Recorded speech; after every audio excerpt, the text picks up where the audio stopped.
Olá, uma excelente noite a você. Seja bem-vindo ao primeiro programa Primeiro Plano de 2025.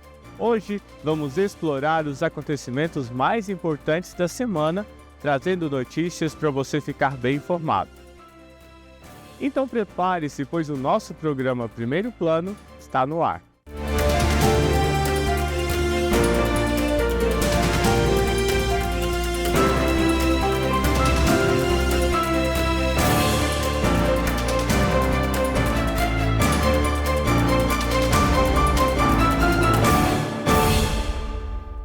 E vamos começar o nosso programa e eu convido você a conhecer um pouco sobre as visitas da imagem peregrina do Divino Pai Eterno pelo Brasil e até nos Estados Unidos.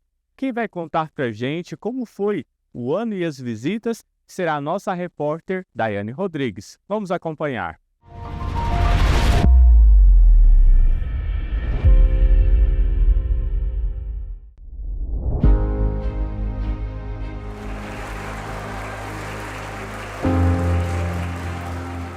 Ide por todo o mundo e pregai o Evangelho a toda criatura. Viva o Divino Pai Eterno!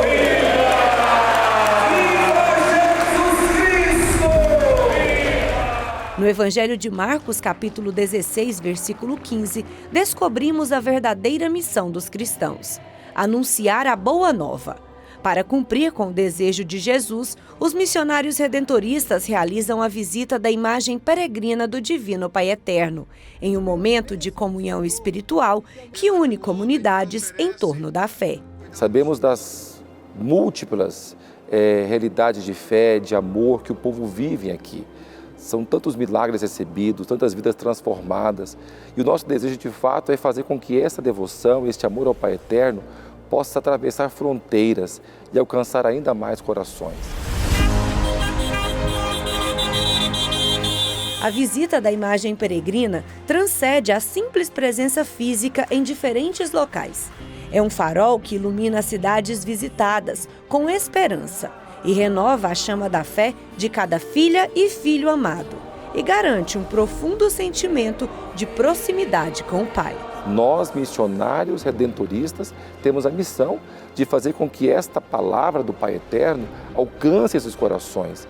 É nossa missão fazer com que a palavra do amor do Pai Eterno, nesta comunhão de fraternidade, de vida, o Pai, Filho e Espírito Santo, possa fazer entender às pessoas que não estão sozinhas diante de tantas situações e medos do cotidiano, que elas, embora as suas fragilidades e ausências, há um Deus que ama, que protege, que cuida e nos faz celebrar uma vida em comunhão, em relação fraterna e para a construção de um mundo melhor. De lugares próximos à capital da fé de Goiás, às cidades mais distantes, a visita da imagem peregrina surgiu justamente para levar a mensagem de amor de Deus a todos os romeiros, que por alguma razão não conseguem ir até a casa do Pai. Os convites para a visita da imagem peregrina chegam de diversas formas. Em sua maioria, através do telefone, as pessoas ligam até a nossa central de relacionamento ou também através do e-mail, que é o visitas@paieterno.com.br.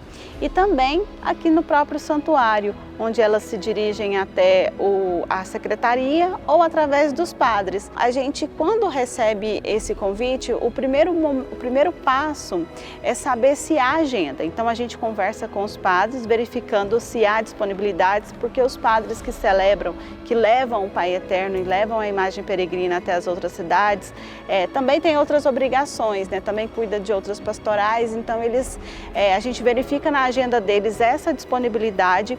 Havendo a disponibilidade, a gente já dá o retorno ao solicitante e aí começa toda a organização. A partir daí, a equipe começa a se organizar para que a visita da imagem peregrina seja a melhor experiência para o devoto que vai estar presente no local. A gente verifica se é alguma festa paroquial, algum evento específico, e aí inicia-se também todo o processo de comunicação. Então a gente faz a divulgação nas redes sociais, na TV Pai Eterno, e a gente vai falando, verificando cada um dos detalhes. Outro ponto importante é a logística. A gente verifica, a partir do momento que a gente já tem a cidade, já tem a data, já tem o ok, a gente começa o trabalho de organização das equipes que irão. Então tem a equipe de assessoria, equipe de reportagem, então a gente faz toda a organização de horário de saída, quem nós vamos encontrar lá na cidade, quem vai nos acolher, quem vai fazer como que vai ser a dinâmica do trabalho, se vai haver carreata, se vai haver passeata, ou já chega para a celebração mesmo. Então tem todos esses detalhes que a gente ajusta juntamente com o pároco que fez a solicitação para a visita da imagem peregrina. Do Pai, Filho, do Espírito Santo. Viva o Divino Pai Eterno!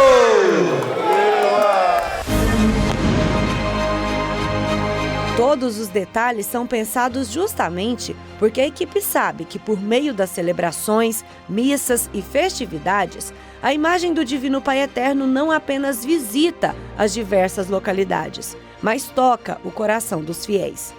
É momento daquela filha e daquele filho se colocar diante do Pai e entregar as dores, os problemas e incertezas. E, claro, agradecer as bênçãos. Oportunidade única para muitos que estão presentes nas cidades visitadas. É um trabalho grandioso, cheio de carinho, cheio de respeito, que a gente faz com muito amor para que o Pai Eterno, para que a imagem peregrina possa estar presente na cidade, na paróquia, na igreja daquelas pessoas que por algum motivo não conseguem vir até aqui ao santuário. Então a gente trata isso com muito respeito, com muito carinho e faz o melhor para que cada uma daquelas pessoas tenha uma melhor experiência possível de sentir de perto o amor do Divino Pai Eterno. Quem ama o Pai Eterno, diga eu!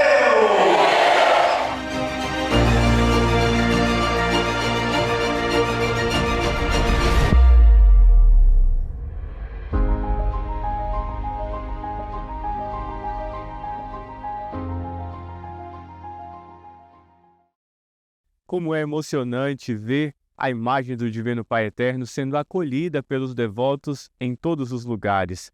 As pessoas nutrem no seu coração a fé, e a visita da imagem faz com que essas pessoas experimentem o amor do Divino Pai Eterno nas suas vidas e na vida das suas famílias. Nesse sentido, iniciando esse novo ano, vamos dar uma olhada no que aconteceu em nossa igreja pelo Brasil e pelo mundo no ano de 2024. Vamos acompanhar agora uma retrospectiva. Il cristiano non può accontentarsi di avere speranza, deve anche irradiare speranza, essere seminatore di speranza. È il dono più bello che la Chiesa può fare all'umanità intera, soprattutto nei momenti in cui tutto sembra spingere ad ammainare le vele.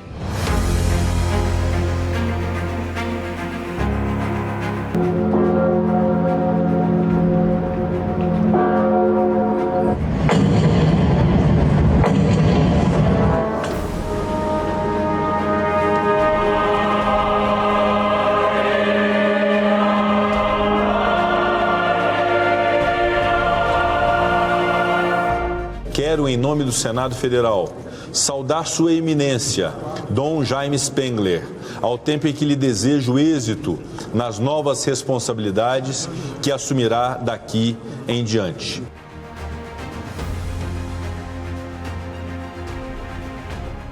O Brasil recebeu uma grande notícia. Dom Jaime Spengler, arcebispo de Porto Alegre, foi nomeado novo cardeal pelo Papa Francisco.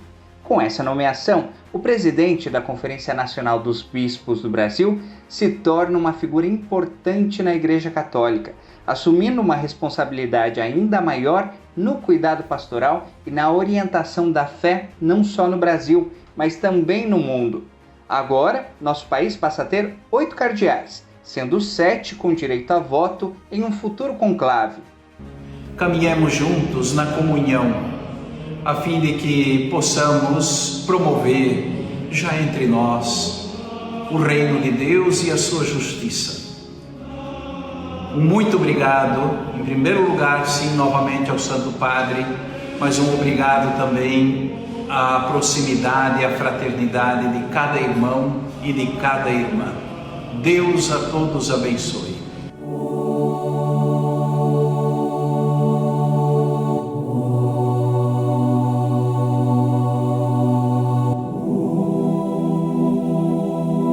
Na festa do Morro, em Recife, o recomeço. A tragédia do desabamento do teto do santuário em agosto trouxe o luto. Rezo também pelas vítimas do incidente ocorrido no santuário Nossa Senhora da Conceição, na cidade de Recife. Que o Senhor ressuscitado conforte os feridos e familiares. Mas pouco a pouco foi possível caminhar. E em dezembro, o coração dos devotos pulsou mais forte e teve festa sim. E mais do que isso, transbordaram histórias de fé. Eu tive a oportunidade de acreditar, de desde criança ter a fé dela. E mesmo se eu não tivesse, eu saberia. Eu consigo sentir, porque ela é nossa mãe e sempre será nossa mãe. E é naquele momento mais frágil, naquele momento que a gente não acredita, que ela mostra que ela realmente está com a gente. As duas mãos lá no alto. Viva a Imaculada Conceição do Morro! Viva! Viva Jesus Cristo! Viva! Salve Maria!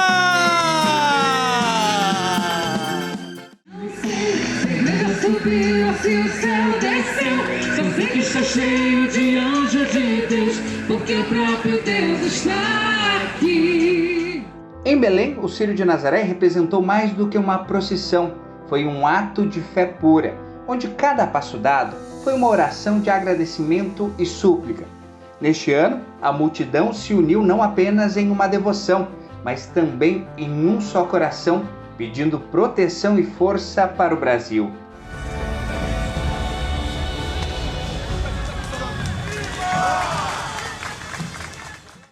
El día de Nuestra Señora de Aparecida.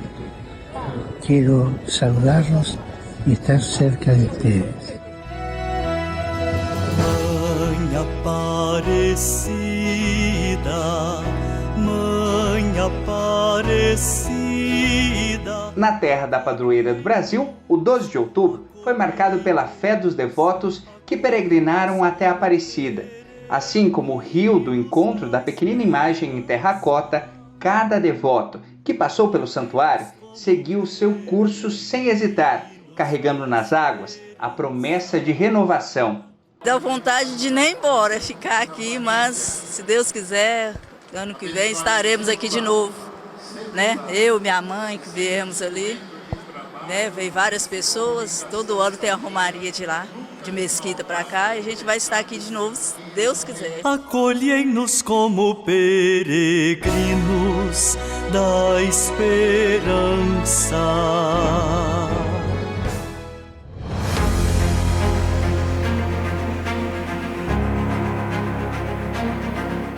Em Bom Jesus da Lapa, a fé se tornou peça-chave para as festividades.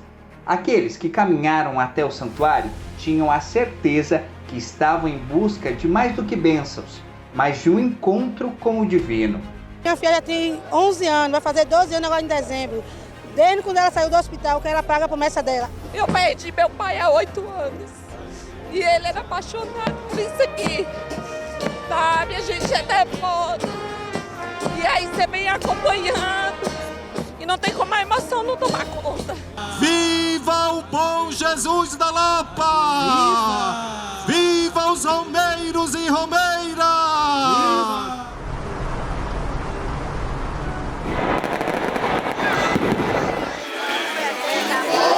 Viva!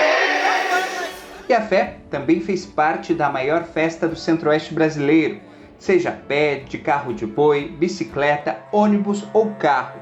Cada devoto seguiu o caminho rumo à casa do Pai.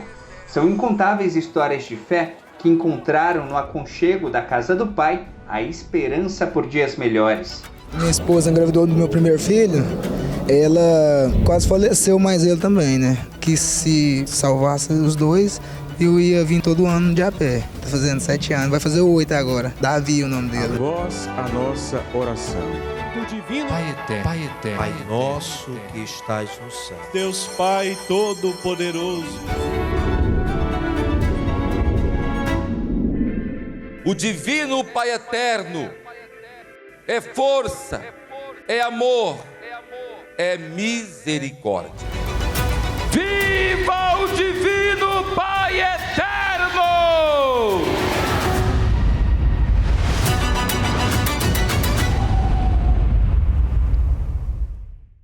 O objetivo geral da campanha da fraternidade é despertar para o valor e a beleza da fraternidade humana, promovendo e fortalecendo os vínculos da amizade social, para que em Jesus Cristo a paz seja realidade entre todas as pessoas e povos. O tema da campanha da fraternidade de 2024 foi Fraternidade e Amizade Social, inspirada pela encíclica Fratelli Tutti do Papa Francisco. A campanha desafiou a sociedade a construir vínculos mais inclusivos, rejeitando a violência, o preconceito, a segregação, incentivando o diálogo e a convivência respeitosa.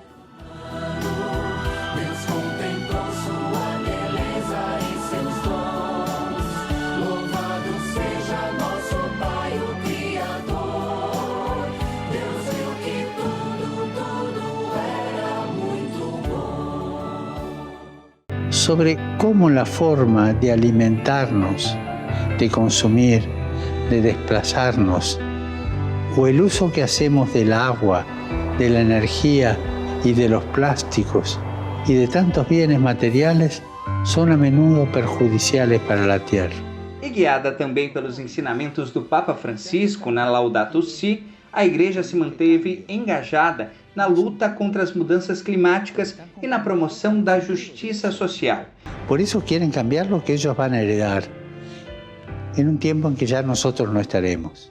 Em sua mensagem para a COP29, em Baku, no Azerbaijão, Francisco escreveu que as nações ricas reconheçam a gravidade de tantas decisões passadas e perdoam as dívidas dos países pobres. O Santo Padre também nos confrontou ao perguntar: ouvimos a dor de milhões de vítimas de catástrofes ambientais? Prego per le vittime, i loro familiari, gli sfolati. Rinnovo anche il mio ricordo per gli abitanti di Valencia e di altre parti della Spagna che stanno affrontando conseguenze delle alluvioni. Vi faccio una domanda. Avete pregato per Valencia? Avete pensato fare qualche contributo per aiutare quella gente? È una domanda soltanto.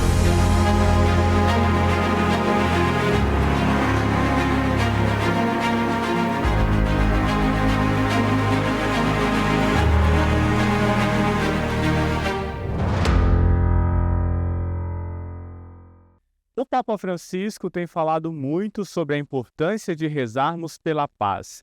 E agora a gente acompanha a mensagem do Pontífice ao Dia Mundial da Paz. Vamos ver. Perdoai-nos as nossas ofensas e dai-nos a vossa paz. Este é o tema escolhido pelo Papa Francisco para o Dia Mundial da Paz, celebrado neste 1º de janeiro. Diante dos conflitos e dos flagelos que afligem a humanidade atualmente, Francisco quer dar um olhar para a esperança. E sobre essa data eu converso agora com o Padre Vilmar Barreto. Gostaria de começar perguntando qual que é o significado desse tema para o contexto atual que a humanidade está vivendo. É uma alegria presente com vocês hoje, falando sobre esse tema que é muito caro, né? O Papa Francisco, na mensagem dele, para falar sobre a paz, ele vem destacar uma preocupação, falando que no mundo que tem fome, no mundo que tem guerra, no mundo que tem tantas diferenças, é impossível nós encontrarmos a paz se não encontrarmos primeiro o Senhor. Então, a grande proposta do Santo Padre, o Papa Francisco, é para que nós possamos, primeiro, encontrar a Deus. Encontrando a Deus, encontramos solução para tudo. A paz é um problema e nós precisamos ter uma atenção especial sobre isso.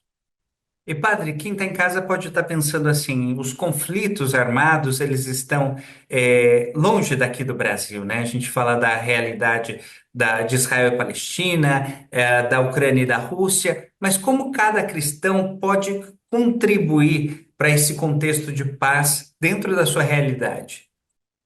Claro. A questão não é nem o armamento ou desarmamento, a questão ele vai muito mais além, é uma questão de consciência, né?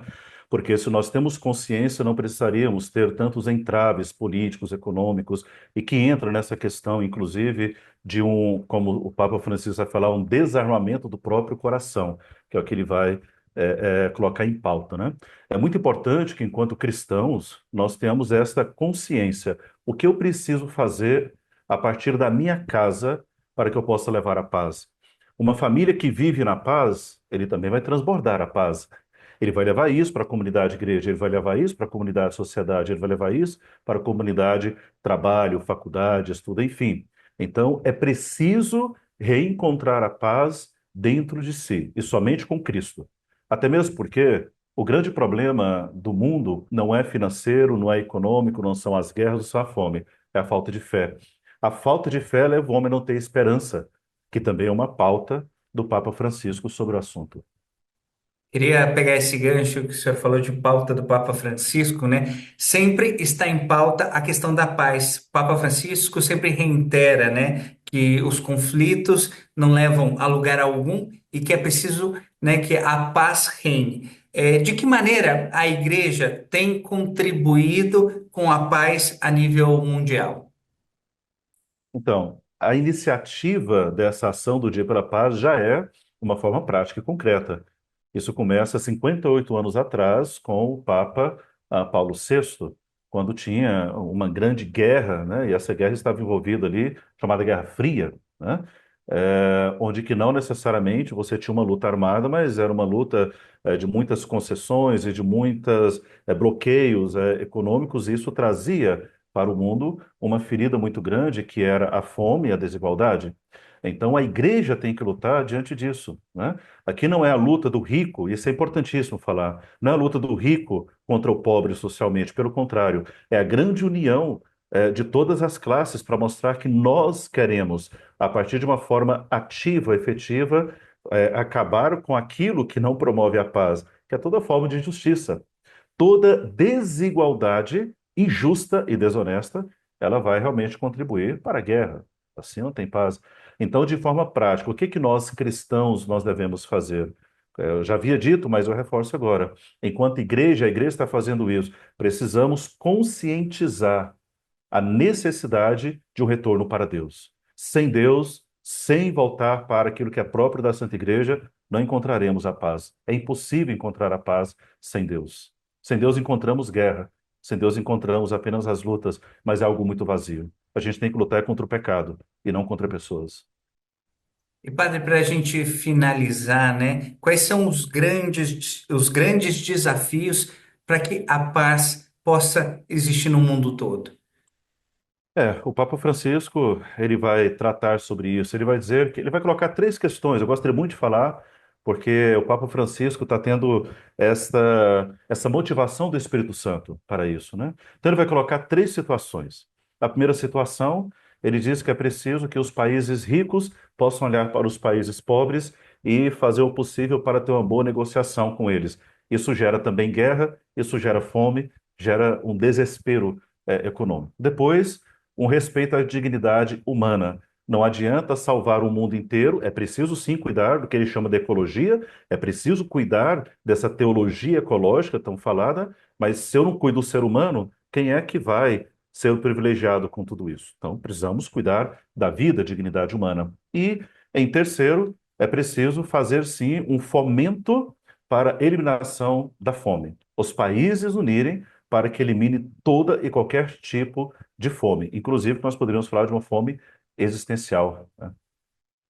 Padre, agradeço a entrevista. Sem dúvida, como o senhor bem disse, né, que o contexto da paz ele começa dentro de casa, dentro das famílias, para depois extravasar para partes externas. Então, é importante que cada pessoa que está assistindo possa fazer desse 2025 um ano de paz dentro do seu contexto. Muito obrigado, viu? Eu agradeço, é o que desejo a todos, muita paz, eliminando o pecado e voltando para Deus. Não saia daí, o programa Primeiro Plano volta já. Estamos de volta com mais notícias aqui na TV Pai Eterno. A Conferência Nacional dos Bispos do Brasil realizou várias ações em todo o nosso país. E é sobre isso que a gente vai ver agora na entrevista especial que nós vamos acompanhar. Em 2024, as comissões episcopais da Conferência Nacional dos Bispos do Brasil seguiram dedicadas a dinamizar a ação evangelizadora e a promover a formação integral dos agentes de pastoral e dos fiéis da Igreja no Brasil. A missão das comissões episcopais, com as pastorais, movimentos e serviços a elas relacionados, tem sido orientada atualmente pelas diretrizes para a ação evangelizadora da Igreja no Brasil, aprovadas em 2019. Além disso, a presidência da CNBB emitiu diversos pronunciamentos e enviou mensagens, abordando questões sociais, políticas e religiosas de relevância para o Brasil. Em nome de todos os bispos do Brasil, a nossa gratidão pelo apoio e pelo compromisso de todas as igrejas particulares para com a coleta da solidariedade, com a partilha e a fraternidade dos irmãos e irmãs, dos filhos e filhas de Deus por todo o nosso Brasil. Em janeiro, a CNBB esteve presente no encontro ecumênico Growing Together em Roma, com a participação de 50 bispos de 27 países. Também no início do ano, a Comissão para Animação Bíblico-Catequética organizou o encontro com os coordenadores regionais da catequese. Em fevereiro, a Comissão para a Doutrina da Fé organizou um congresso em Brasília e a Comissão para o Ecumenismo realizou o Simpósio de Formação Ecumênica. Neste mesmo mês, a CNBB se posicionou contra a descriminalização do uso de drogas, convocando uma abordagem mais responsável sobre o tema. Março foi marcado por diversos encontros, como o Congresso Teológico Internacional da Pastoral Urbana, o Encontro Nacional de Diretores Espirituais e o Encontro Nacional do Serviço de Animação Vocacional. A CNBB também se manifestou contra o projeto de lei que visa coibir a morte de bebês por meio da assistolia fetal. Em abril, a CNBB realizou a 61ª Assembleia Geral e discutiu temas como segurança e dignidade no sistema penitenciário e também a pastoral juvenil. Durante a Assembleia Geral da CNBB, a Comissão Episcopal para a Juventude pôde dar um novo impulso ao seu trabalho, com a evangelização dos jovens brasileiros entre os temas prioritários da reflexão dos bispos. Além disso, foi promovido o 19º Encontro Nacional de Presbíteros, que teve como tema Presbíteros Testemunhas da Esperança. Maio foi o mês da 5ª Semana de Comunicação, que debateu a inteligência artificial e a sabedoria do coração na comunicação. Outra semana animada por uma comissão da CNBB foi a Semana Nacional pela Oração da Unidade dos Cristãos, ação em parceria com o Conselho Nacional de Igrejas Cristãs. A Comissão para a Vida e a Família celebrou o 14º Simpósio e Peregrinação Nacional das Famílias, que teve como tema Família e Amizade. Em junho, diversas comissões realizaram encontros e ações, como o Encontro para Bispos Referenciais das Pastorais Sociais e o Seminário de Iniciação à Vida Cristã. A Comissão para a Juventude deu início ao projeto Cuidar da Vida, focado na prevenção do suicídio entre os jovens. Julho contou com o Encontro de Bispos de recente nomeação e a 48ª Assembleia Nacional da Pastoral Familiar. Além disso, a Comissão para a Comunicação organizou o 8º Encontro Nacional da Pastoral da Comunicação. Em agosto, a CNBB celebrou a Semana Nacional da Família, com o tema Família e Amizade, e organizou o Dia do Catequista. A Comissão para a Juventude também realizou o Congresso Internacional de Pastoral Juvenil. Setembro teve como destaque a celebração do Mês da Bíblia e o Encontro Nacional de Responsáveis Diocesanos de Juventude. A Comissão para a Liturgia organizou um encontro sobre a vida cristã e a unidade ecumênica. Em outubro, a Comissão para a Ação Missionária celebrou o Mês das Missões e a Comissão para a Vida e a Família promoveu a Semana Nacional da Vida, com o lema "Na velhice darão frutos". Também foram realizados seminários sobre inteligência artificial e educação. Em novembro, a CNBB celebrou a Jornada Mundial dos Pobres e se fez presente no 6º Congresso Missionário Americano, com a participação de 62 delegados brasileiros. A Comissão para a Cultura e a Educação também promoveu o Encontro Nacional da Pastoral da Educação. Já dezembro foi o mês da 6ª Missão Jovem na Amazônia, com o tema Jovens Peregrinos da Esperança. A Comissão para a Doutrina da Fé contribuiu com pareceres sobre publicações religiosas e também o hino da campanha da fraternidade. A todos o nosso muito obrigado e que Nossa Senhora Aparecida cumule a todos de bênçãos e graças. Amém.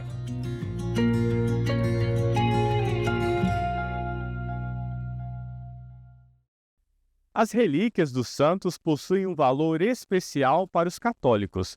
Elas carregam um simbolismo profundo, pois estão associadas à vida e à santidade dos que entregaram completamente a vida a Deus.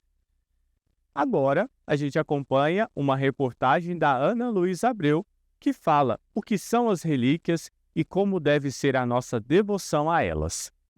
Deus, o nosso Pai misericordioso, deseja que todos os seus filhos e filhas o busquem cada vez mais e principalmente que sinta essa presença ao longo da rotina. O Pai não desampara seus filhos e desenvolveu formas que nos aproximam de seu amor, como as importantes relíquias dos santos. Elas possuem um valor especial para os católicos e carregam um simbolismo profundo, pois estão associadas à vida e à santidade daqueles que se entregaram completamente a Deus, servindo e amando os irmãos, como Cristo ensinou, como explica o padre Rodrigo Castro. Nosso Deus é um Deus de misericórdia. E na história de cada santo, que aqui está representando nessas relíquias, beatos, veneráveis, servos de Deus, santos canonizados, nós temos a história de cada um deles. O que nós precisamos entender não é um apego às relíquias ou usar as relíquias como um amuleto, como um objeto de sorte. Pelo contrário, você muito bem disse, é uma devoção. Então nós devemos ser devotos das sagradas relíquias. Porque ser devoto de uma relíquia é a gente ser devoto daquilo que esta relíquia significa. Nós estamos nada menos, nada mais do que num espaço sagrado chamado tesouro, que em cada santuário, em cada basílica tem esse espaço, mas nós estamos aqui num campo santo, nós estamos num cemitério, nós estamos em um lugar onde nós temos aqui não somente a memória, mas nós temos corpos, nós temos objetos, nós temos objeto tocado na vida dos santos, que demonstra para nós aquilo que o santo significa. As relíquias podem ser classificadas em 3 tipos principais. Nós falamos das visitas das relíquias de São Padre Pio. Então ali nós tínhamos relíquias de três tipos de relíquia. Nos visitaram as relíquias de 1º grau do Padre Pio. O seu sangue, o seu cabelo e um pedacinho da ferida, da crosta da ferida. Essas 3 eram relíquias de 1º grau. Depois nós tínhamos uma relíquia de 2º grau, que era um pouco da esponja, um pouco do algodão. Eles chamam de esponja, nós chamamos de algodão, que foi embebido nele, em São Padre Pio. E depois nós tínhamos uma relíquia de 3º grau, que era o quê? Aquilo que foi tocado nas suas relíquias, que era um pedaço de pano, que foi tocado nas suas relíquias. Então, na visita nos nossos santuários, aqui em Goiás, Deus de Padre Pio, nós tivemos os 3 tipos de relíquia. Desde muitos séculos, a Igreja honra o legado dos mártires e santos. E hoje em dia não é diferente.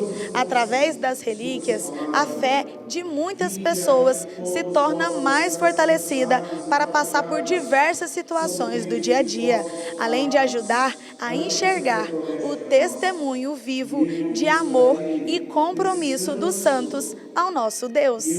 Recentemente chegaram 51 novas relíquias dos mártires claretianos de Barbastro, aqui no Santuário Basílica Sagrada Família, aumentando mais ainda a quantidade total no relicário, que recebeu o nome especial de Tesouro. Nós estamos aqui no Tesouro do Santuário Basílica Sagrada Família, em Goiânia, num espaço de peregrinação. Aqui as pessoas vêm, fazem a sua devoção e têm uma experiência com Deus através das Sagradas Relíquias. No mês de outubro, as relíquias autênticas de São Padre Pio de Pietrelcina visitaram o Brasil, vindas diretamente dos Estados Unidos, o que causou grande emoção em todos que viveram essa experiência única. Por onde as relíquias de São Padre Pio passaram, deixaram graças profundas. Momentos onde os devotos de São Padre Pio e aqueles que acorrem aos nossos santuários tiveram uma experiência muito bonita com ele, o nosso glorioso São Padre Pio. E muitas graças foram alcançadas e muitas graças testemunhadas. Estar diante de uma relíquia é estar diante daquele santo. São Padre Pio veio nos visitar e é isso que nós precisamos entender. No momento em que eu me deparo com as relíquias, eu estou vivendo essa experiência com ele.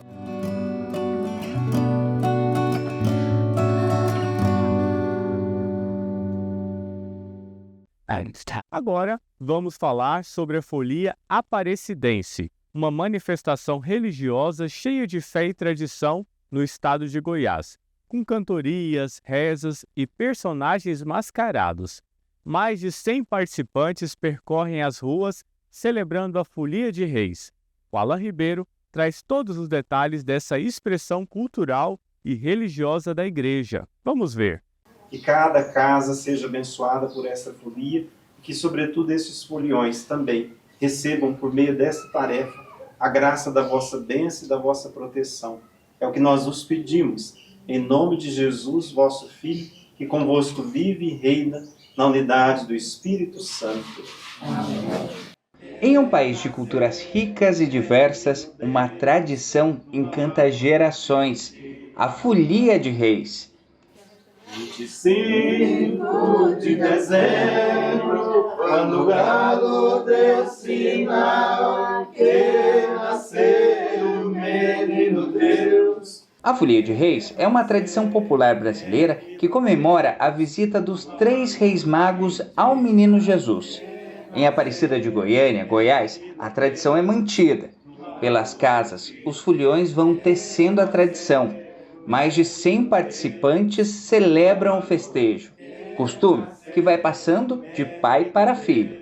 Essa tradição do cantar com os 3 reis do Oriente vem de pais, né, dos avós.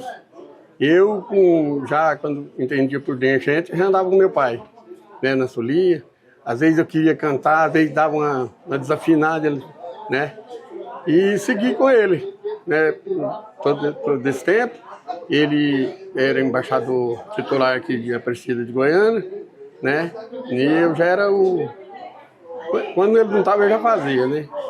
Aí ele partiu, eu tomei a liderança.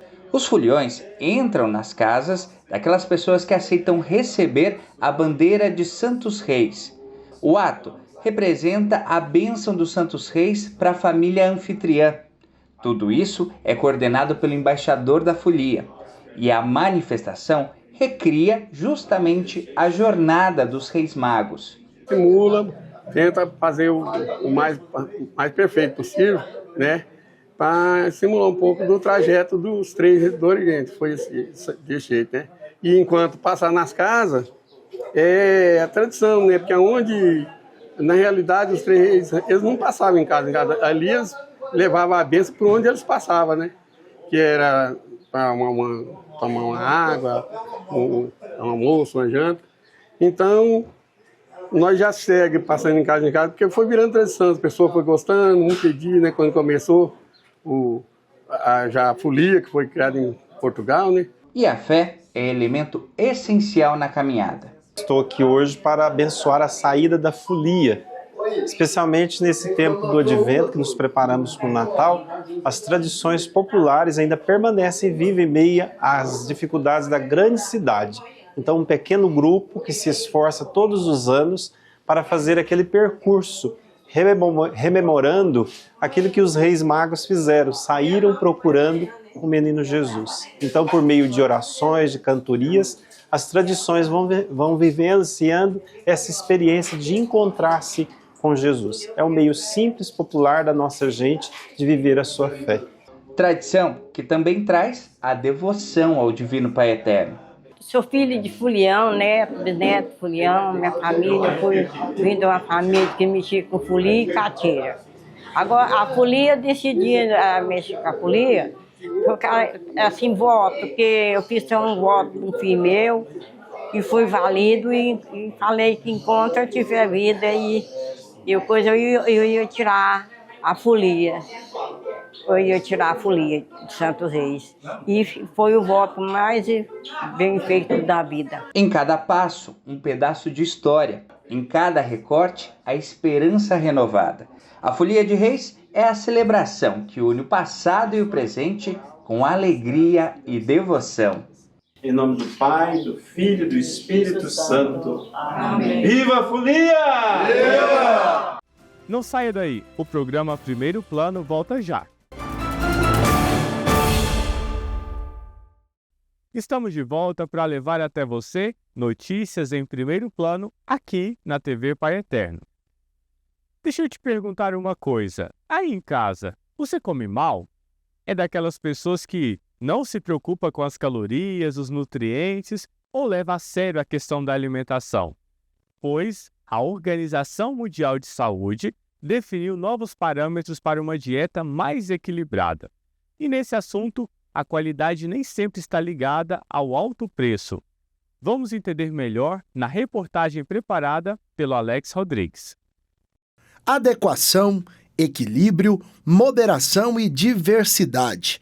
Esses são os 4 princípios que a alimentação saudável deve seguir, de acordo com as novas diretrizes definidas pela Organização Mundial da Saúde, em parceria com a Organização Pan-Americana da Saúde. Essas alterações, elas foram muito necessárias justamente para a população ter a importância do que é o alimento saudável. A gente já vem sabendo sobre o aumento do diabetes, das doenças crônicas, das doenças metabólicas, e a OMS, com essas novas diretrizes, ela veio reafirmar o quanto é importante a gente ter a saúde também no nosso alimento. De acordo com a OMS, numa dieta com 2.000 calorias, o ideal é que os nutrientes sejam divididos da seguinte maneira: carboidratos, de 45% a 75% do total de calorias consumidas por dia. Gorduras, de 15% a 30% do total calórico diário, com exceção às crianças e adolescentes, que podem consumir até 35%. Proteínas, de 10% a 15% do total de calorias diárias. Tanto o excesso quanto a deficiência de proteínas, gorduras e carboidratos podem ter consequências negativas para a saúde. Aqui no Brasil, o alto índice de pessoas desnutridas mostra que boa parte da população ainda não está no caminho certo. Se a gente for olhar a incidência de doença crônica, de síndromes metabólicas, como eu disse aqui, o diabetes, a hipertensão, a esteatose, a gente está um pouco distante, sim. Mas isso significa uma chamada de atenção para o brasileiro.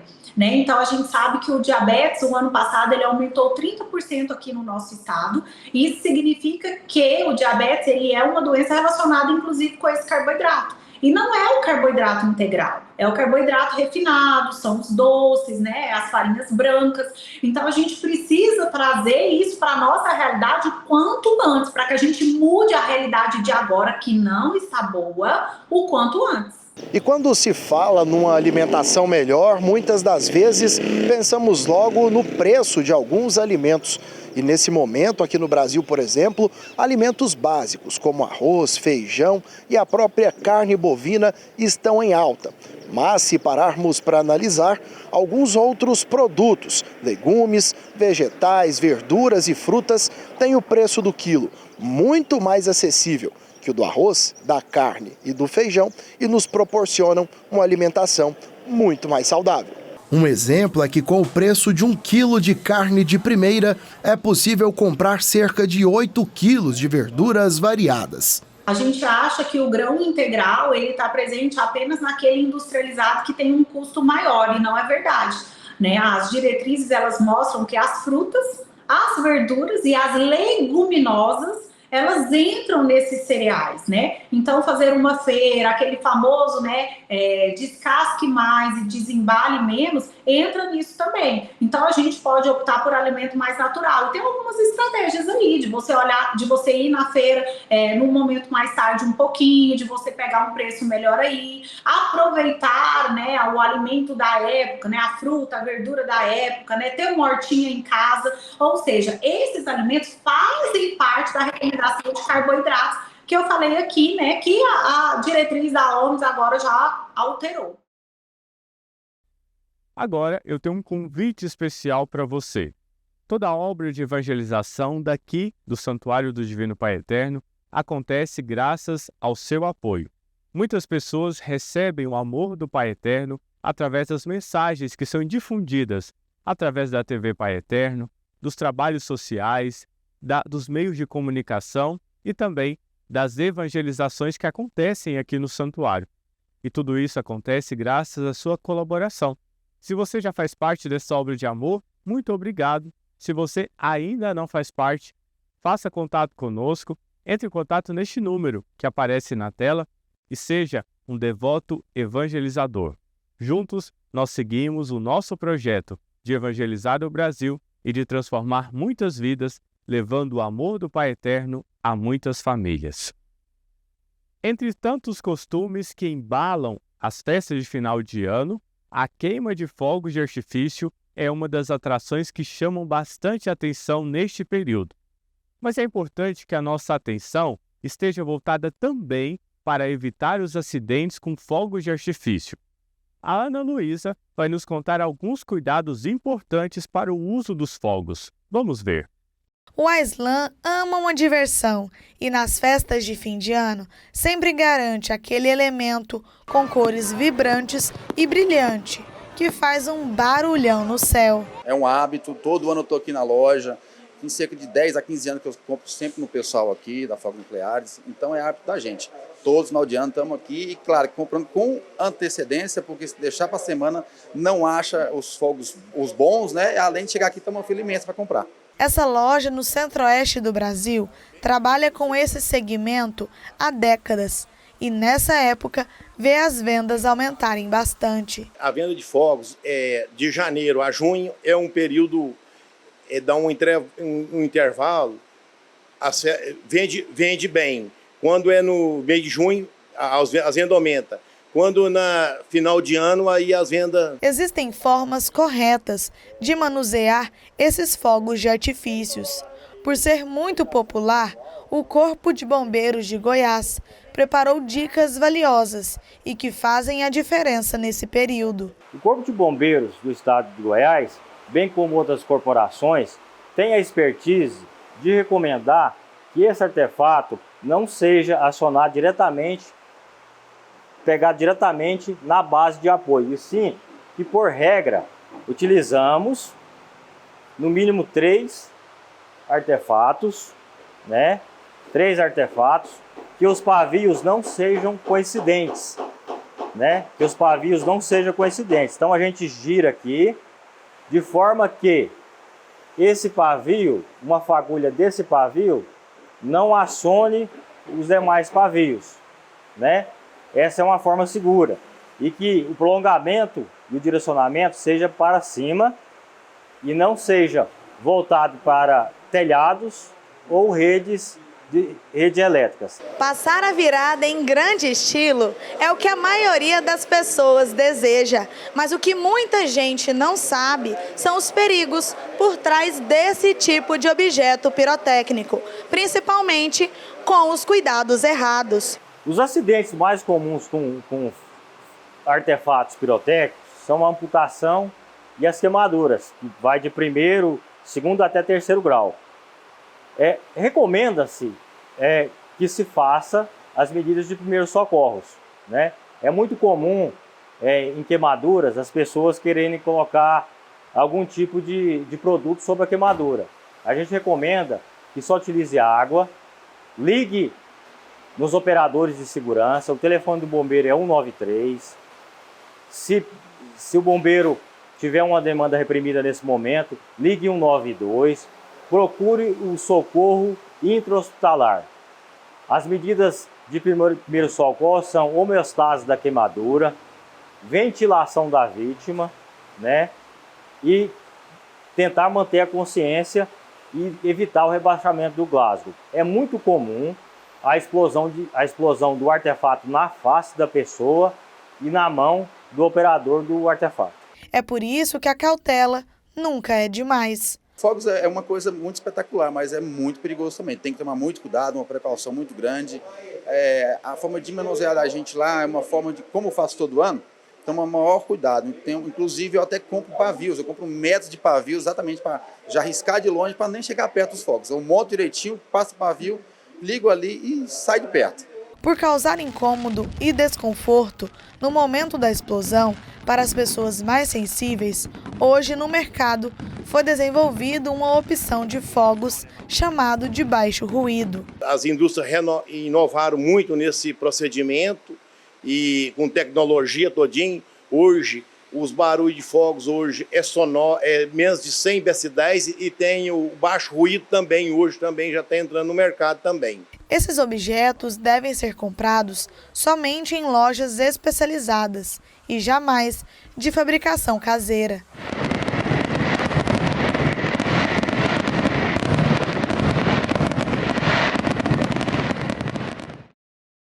E assim, encerramos mais uma edição do programa Primeiro Plano, o primeiro programa de 2025. Eu agradeço a sua companhia e me despeço de você, desejando que o ano de 2025 seja repleto de bênçãos e de graças. Tenha um excelente ano. Fique na paz e na proteção divina. Até a próxima semana.